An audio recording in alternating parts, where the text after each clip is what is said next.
நம்ம தளபதியோட சினிமா கரியரில் கடைசி படமாக இருக்க போகிற ஜனநாயகன் படம் தான் அடுத்த படமாக வரப்போகுது.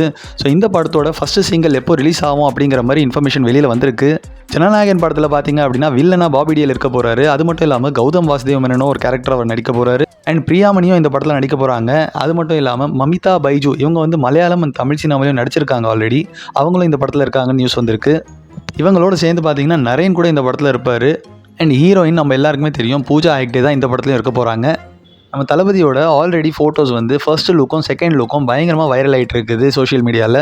ஸோ இந்த ஃபஸ்ட்டு சிங்கிள் ரிலீஸ் ஆகிற டேட் பார்த்தீங்க அப்படின்னா February 14 தான் ரிலீஸ் ஆகும் அப்படிங்கிற மாதிரி சொல்லியிருக்காங்க. February 14 ரிலீஸ் ஆகிறதுக்கான இன்னொரு வாய்ப்பு என்னென்னு பார்த்தீங்கன்னா பீஸ்ட் படத்தோட ஃபஸ்ட்டு சிங்கிள் அரபிக்குத்து ரிலீஸ் ஆன டேட்டும் பார்த்தீங்கன்னா February 14 தான். ஸோ அனிருத் சும்மாவே நம்ம தளபதிக்கு பயங்கரமாக அவர் வந்து பாட்டு போடுவார். இது வேறு கடைசி படம் வேறு சொல்லிட்டாங்க. ஸோ கண்டிப்பாக வேறு மாதிரி இருக்க போகுதுன்னு எதிர்பார்ப்புகள் அதிகமாகவே இருக்குது. ஸோ எல்லார் மாதிரியும் நானுமே வெயிட் பண்ணிகிட்ருக்கேன் ஃபஸ்ட்டு சிங்கிள் பாட்டு பயங்கரமாக இருக்க போகுது அப்படின்னு. நீங்கள் எவ்வளோ ஆவலாக வெயிட் பண்ணிகிட்ருக்கீங்கன்னு கமெண்ட்டில் சொல்லுங்கள். மறக்காமல் சேனலை சப்ஸ்கிரைப் பண்ணிக்கோங்க.